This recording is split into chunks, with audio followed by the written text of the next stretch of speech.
I am tempted to do a little bit of a finally, but no, I can't be fucked with that.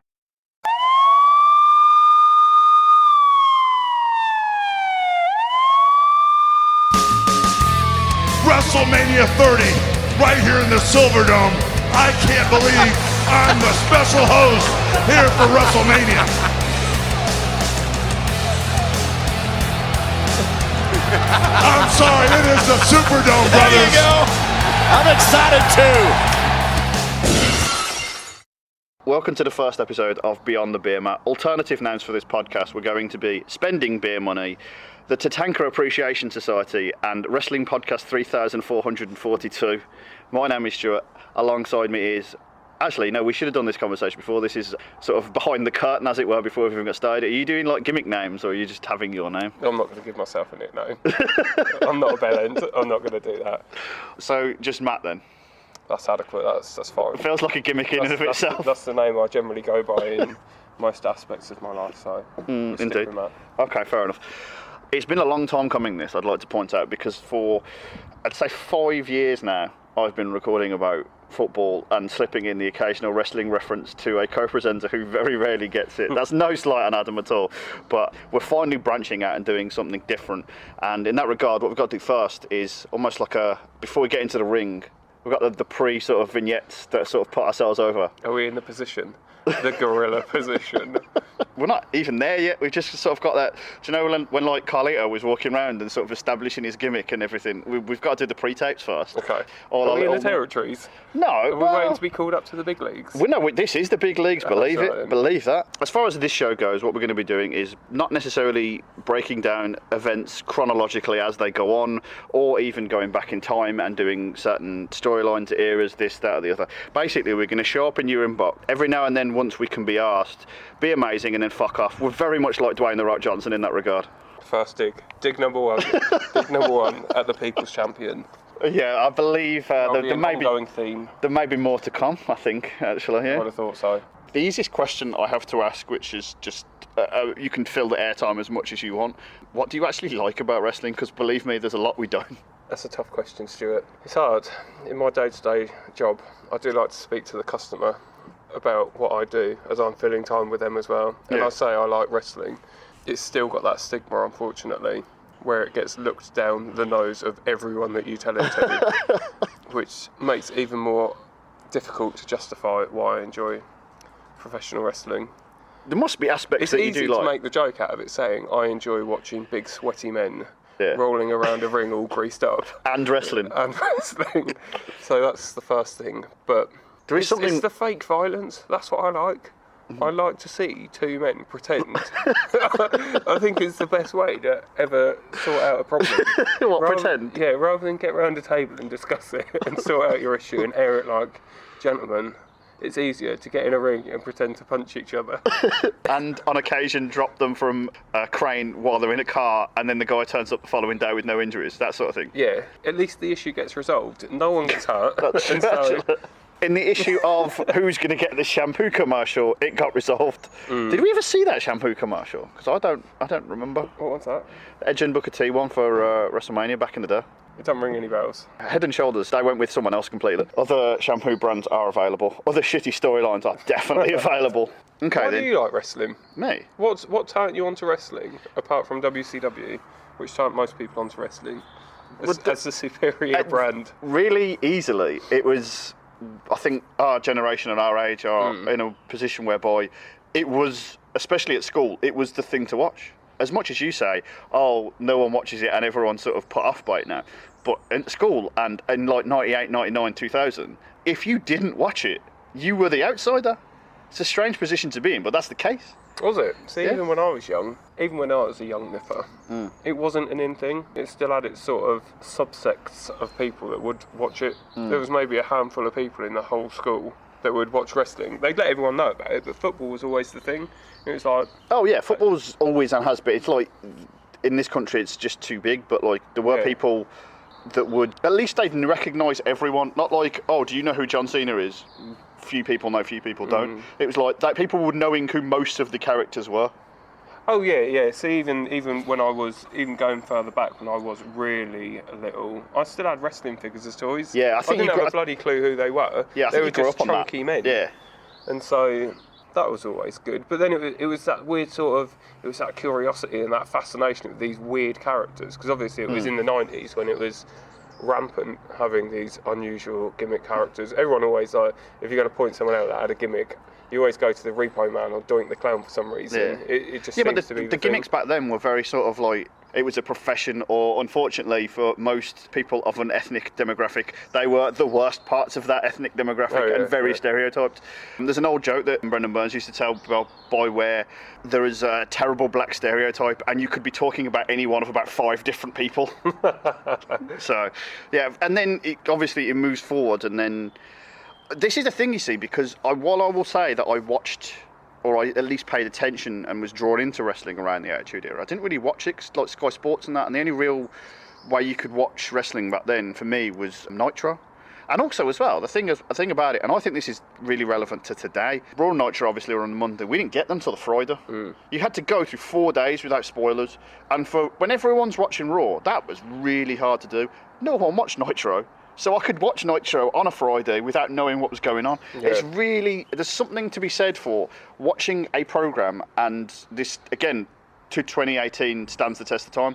If you read the results and you know what's going on and then you watch it, it emphasises all the things you don't like and it diminishes the things that you do like because you already know what's going to happen. Whereas if you just go into it blind, you'll end up, generally speaking, finding something that you do like. See, I probably, like, going back to your point about it was recorded on a Monday, but it wasn't broadcast until Friday or whatever you're saying. I'm the complete opposite. I like having the spoiler. I'm one of these that'll read a book and I'll turn to the back page to find out what happens. And so I've shot myself in the foot in terms of today's current product. Whilst I still enjoy wrestling to an extent, I'd rather know the result. Really? Rather than have to watch it, yeah. It's not doing itself any favours anyway in terms of appealing to me, because I can't sit through 3 hours of Raw. Oh, no, yeah, 100%. Oh, by the way, this isn't a 3-hour podcast. We should just get that out of the way now. It might be. Yeah, we never know yet. 3 hours of solid wrestling entertainment, you know it. Here's the thing I want to say to you then, right? In that moment where, in any main event or any high-profile match you've ever watched, in that moment where the referee goes 1, 2, and you're convinced in your head it's 3, and then the guy kicks out, isn't that a glorious moment? No intention to Bobby Roode, though. Yeah, because it's... No, see, that's the problem. We've got too old, Stuart. We've turned into cynics. I'm a huge cynic, We can read a wrestling match now. You know when it's going to end before we even watch it. But I think that plays into it a little. I think even now, yes, I am a cynic. I'm a huge cynic. But there's an easy example I can give you: Undertaker, Triple H, Hell in a Cell, WrestleMania 28, where Shawn Michaels pedigrees him. I can't speak for everyone in that arena, but my word, I was convinced, and that kick out was like euphoric. I don't know. See, is that since you've watched the match again, or is that since actually being there in person? Oh yeah, we were there. Yeah, we had to get that in. I think because the atmosphere, watching, if you've never watched wrestling in a live capacity, it's a hell of a lot different than watching it on TV. So, was it the atmosphere, and particularly a WrestleMania atmosphere, which is bigger than most of the pay-per-views anyway because of the event, or do you still get that same adulation, or do you think you would have still got that same excitement and joy had you not seen it in person? I think it's the same, and again, it involves The Undertaker. He's not that big a part of my wrestling life, but apparently he is. I didn't realise quite how much. He was a cornerstone of everything for me. But when the streak was broken, we watched that on TV at a drinking establishment at ridiculously late, and spent that match, because I haven't watched that match back since, because I really didn't think it was up to scratch at the time. I really didn't think there was any shot at that streak being broken, and yet when it happened, there was still a reaction. I guess so. What did we do for the majority of that match, Stuart? I believe we spent it grappling. It's probably the best way to spend that match. Oh yeah. Everything but the suplex, to be honest with you. We was putting on an actual better match. Jeez, putting ourselves over. Getting back to your point, you said about, we're too old, we're too cynical, right? I actually kind of think that's wrestling's job in a way, almost, or wrestlers' jobs, to... Okay, I know that before anything has happened, someone knows and someone's told both of them who's going over, right? Mm-hmm. Couldn't give a fuck. Some of the highest grossing films, you know what's going to happen going in. Like, there's no fella that paid a ticket to see Titanic going, I wonder what happens here. It's about how they can make me go from point A, which is the start, to point B, which is my presumed end, to the actual end. Mm. And if they can convince me that, and you see it all the time, like, not so much, I don't know how often this actually happens, but you see it sometimes on Raw, where like, or SmackDown, where like John Cena, as an example, like the US Challenge or whatever, and then he has like a 20-minute, 25-minute match with like a random mid-carder, and he makes it look really good. And in your head at the start of that, you just think, oh, this is going to be a squash. Yeah. And then somehow it manages to, throughout the course of that, take you like to go, oh shit, this is actually really good. And part of that is inherently built into your expectations. And I think very much lately, from WrestleMania 30 onwards, they do play into like the fans are going to think this, but we're giving them this. Oh, don't get me wrong. They give us the shit we know we're getting, like Roman Reigns, all the time. But they still do play into that, like when Finn Balor won the Universal title for the first time. That was very much you think we're giving you this, we're going to give you this. Royal Rumble this year, Shinsuke Nakamura and Finn Balor versus Roman Reigns and John Cena at the end. Everyone watching that is going, oh shit, it's the two guys that we know they keep putting over versus two guys we don't believe they're going to put over. And that's part of it, I think. Indeed. Right, going back to an earlier point that you said about what turned you on to wrestling, as this is only the premiere episode, which wrestler originally floated your boat and turned you on to wrestling then? And why? When you say that, do you mean back in the day when I was a kid? Yeah, the one that piqued your interest, that was like, I need to watch more of this. Sadly, it's Hulk Hogan. Is it? It really is, yeah. I think that's why I asked you if it's a kid. When you're a kid, it's really, your choices are very limited, and then you get like Macho Man, and Bret Hart's a big one in that as well. Mm-hmm. It's this generic stock answers, and then when I started watching it in school, I became a bit of a snob. By then I was already a music snob, a literary snob. People that listen to the other football podcasts that we do know I'm a football hipster maybe. So it was like, when I started watching the Attitude Era as it was, I could only watch SmackDown on terrestrial TV and Heat every now and then. And I fucking love D'Lo Brown. Yeah. What a guy. I know. And then you start to appreciate the nuances, as it were, as you get older, and that sort of influenced what you would say as my fascination with like the indie darlings, as it were. And if you go through my history of favourite wrestlers since probably like 2002, it's just a collection of fellas that everyone loved for their hashtag work rate. Well, yeah, what about yourself? It was the Ultimate Warrior, to pick someone just as morally sound and upstanding as Hulk Hogan. It was the Ultimate Warrior because I was a little mark. That's why. I really bought in when my friend told me when I was a young lad that the Ultimate Warrior was kept as a prisoner in the Undertaker's house for months on end. I actually believed it, and I was like, yes, I need to see what happened to this complete freak show. He's been locked up for months. What's he done? He's painted his face and he's got muscular. Like most people that do. Yeah, if you're in that situation, call the police now. Reach for the face paint. Yeah, man. To be fair, the Ultimate Warrior those are the two really. We've unintentionally hit upon the exact reasons why everyone got into wrestling back in that day. Then, okay, then I'll flip your question on you. You've probably already answered it to some degree, but then what makes you cynical now then, so to speak? Just to give some context, actually, I know one of the reasons why you're cynical is because you've endured, or enjoyed, depending on what the particular show is, a marathon on the WWE network of pay-per-views over the last couple of years, watching, was it like one a week? Yeah, pretty much. Yeah. And you started somewhere around King of the Ring, where Stone Cold turned into Steve Austin, and have week by week gotten closer to actual today. Where are you right now, and how has that affected you, as it were? It hasn't affected Basically, show me where the network touched you on this doll. I'm up to Elimination Chamber 2013, so it's getting towards the end of The Rock's whatever run, where he came back, destroyed CM Punk's 465-day reign, the whole Summer of Punk thing. Do you want to put a pin in that and we can get to The Rock now, or do you want me to leave that until We'll get back to The Rock at a later date. Fair enough. So yeah, going into WrestleMania 29, is it? Where it's The Rock versus John Cena. Twice in a lifetime. Yeah. So that should be good. The Rock's just had a really not great match with CM Punk at Elimination Chamber. Having not appeared on Raw at any point in the He build-up? did. He did did it? one performance on SmackDown, which was obviously pre-recorded, and one Raw in between as the hashtag People's Champ. Back for life. Yeah, so I came back once, one Monday in 4, so I could go in there rock. In terms of the mid-card, you've got Ryback that's a bit cheesed off, that is it's not blossoming the way it should have done really, but then he was obviously always going to be drowned by the whole Goldberg chance. Which is weird actually, because all he has to do is sort of stick around, wait for Goldberg to come back, and then we could have actually got that.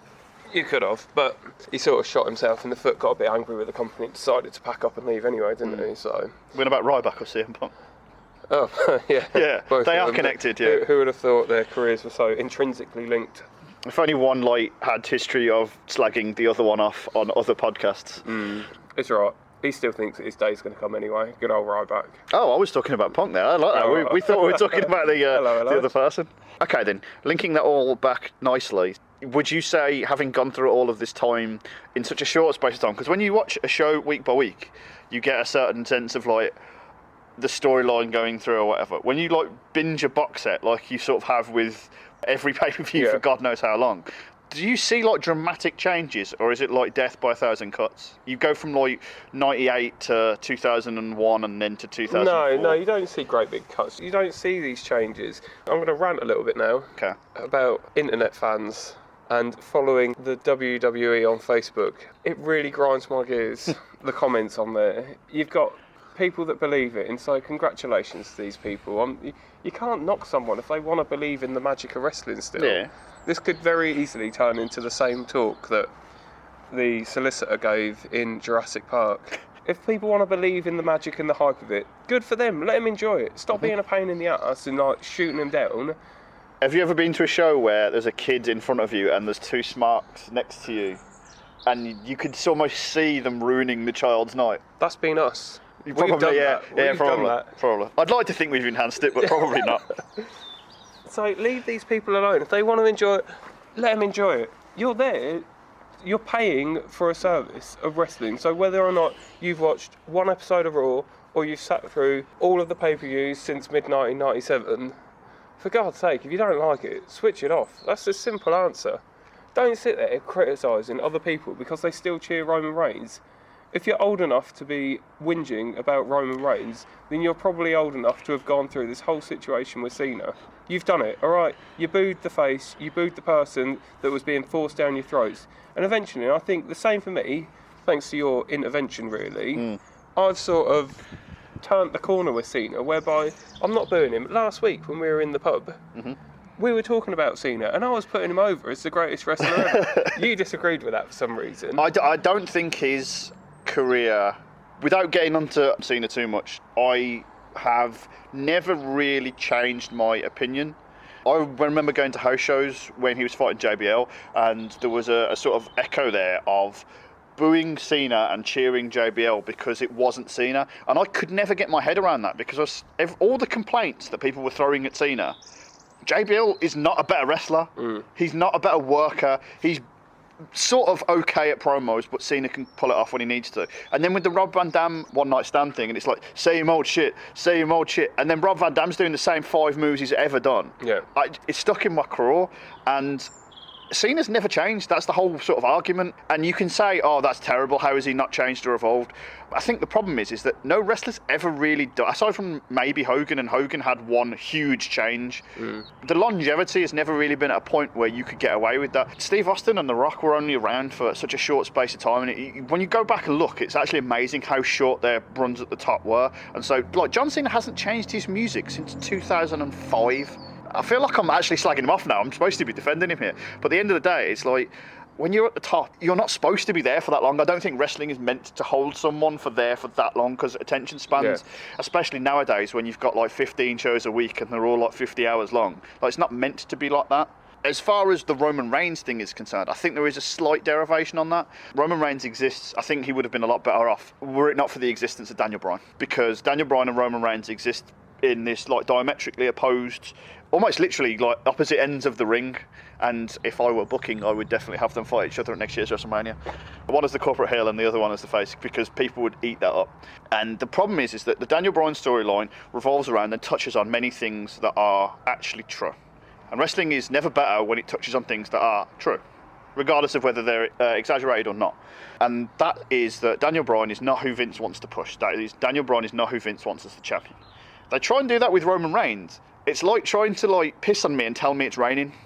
I know that's who Vince wants as the champion. Yeah. I know that's who Vince wants to push.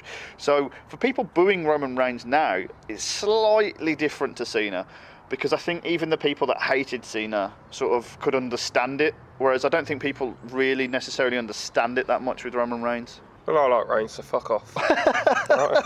He's not, genuinely, he's not as bad as I think he is. And I actually think on the slide he's been one of the more underrated wrestlers. I can't remember the last time he had a bad match. Something to do with the Big Show, I'd imagine. I know I love the Big Show. Yeah.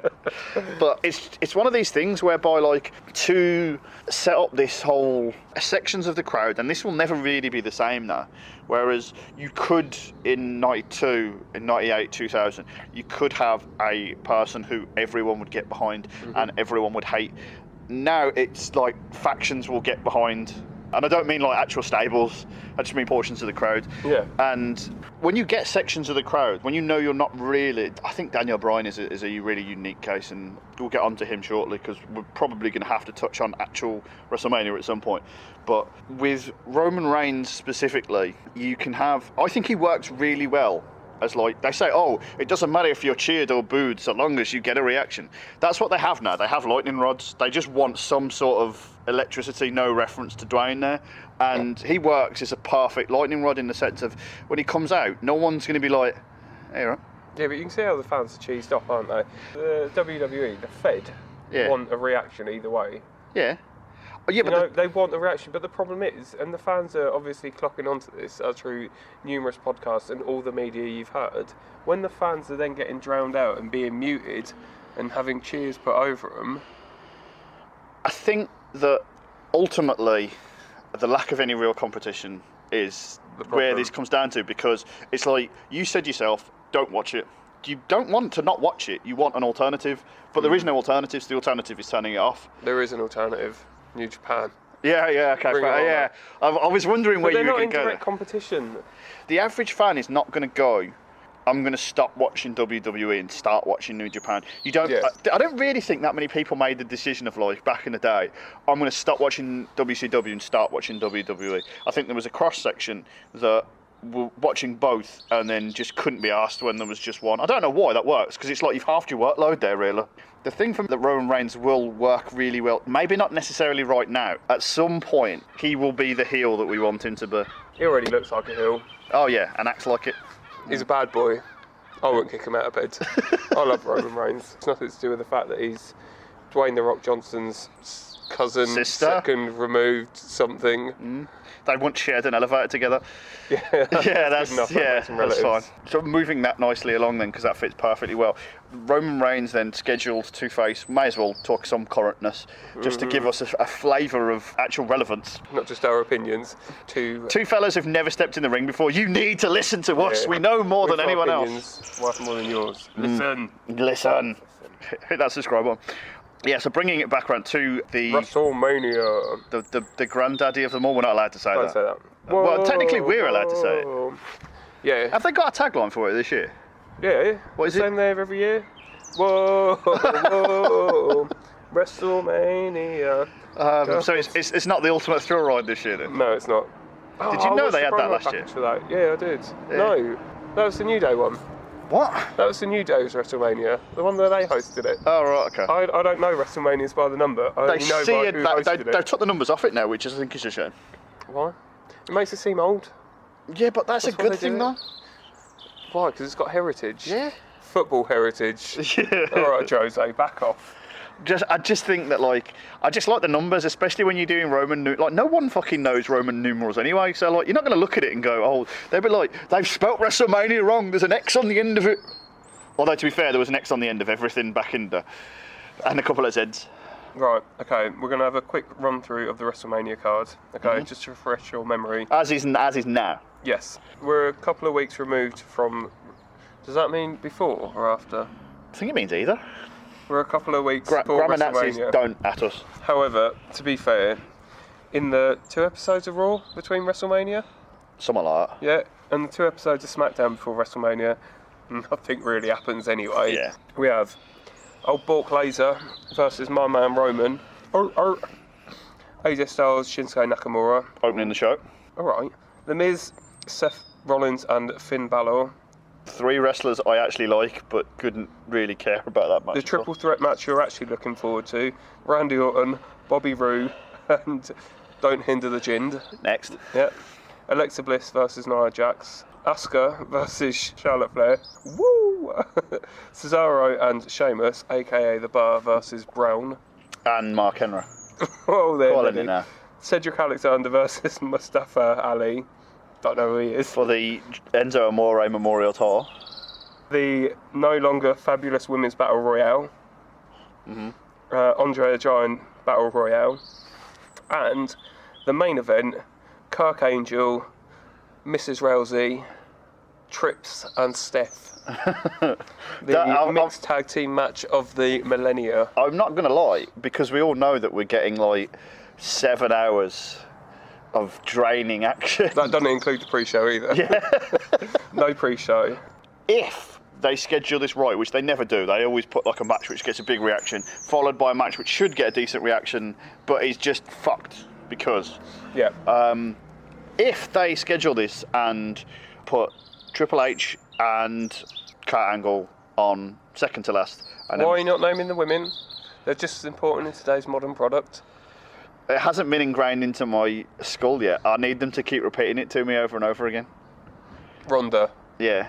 Big She's got fan. good music, but... Do you know what? The fact actually, just quickly, the fact that she actually seems to love wrestling is a good thing for me. Whether she turns out to be really good at this or not, and I actually wonder whether there are proper main event plans behind this. Because you know when they put in like the first ever women's Hell in a Cell, the first ever women's Elimination Chamber, the first ever women's Royal Rumble, the first ever women's, I don't know, fucking musical chairs match, right? It's so over the top. If you just went to me now, pick a random Raw pay-per-view in them, they're not even doing Raw SmackDown pay-per-views anymore. If you just went Ronda Rousey, Charlotte Flair, main event, done. I'm fine with that. Are you? Yeah, I am. I think she needs a bit of work until So then. this is coming on to another point. I've got a problem with one of these matches, and I hate to admit it. I don't dislike either of these two competitors that here we are go. in this match. AJ Styles, Shinsuke Nakamura. Okay. Shinsuke Nakamura, I've watched portions of in... You've had a portion of Shin. I've had a portion of Shin in New Japan. I've watched a couple of his matches. I've never really watched New Japan. I watch the odd bit here and there. When you hear there's a match that's like wank-worthy and then you watch it and you go, that's all right, Yeah. basically. Lots of 5-star matches, Kenny Omega. Yeah. Versus That's AJ not a knock Styles. on them, it's just the overhypeness of it. I think so. Versus AJ Styles, I watched quite a lot of TNA back in the day. Not even back in the More day. for really. you. Yeah. AJ Styles was over. AJ Styles was rather good. But this match, AJ Styles, Shinsuke Nakamura, doesn't float my boat. It's not there for you though, is it? Who's it there for? It's there for the, you referred to them earlier, the I'm a internet fans. smark.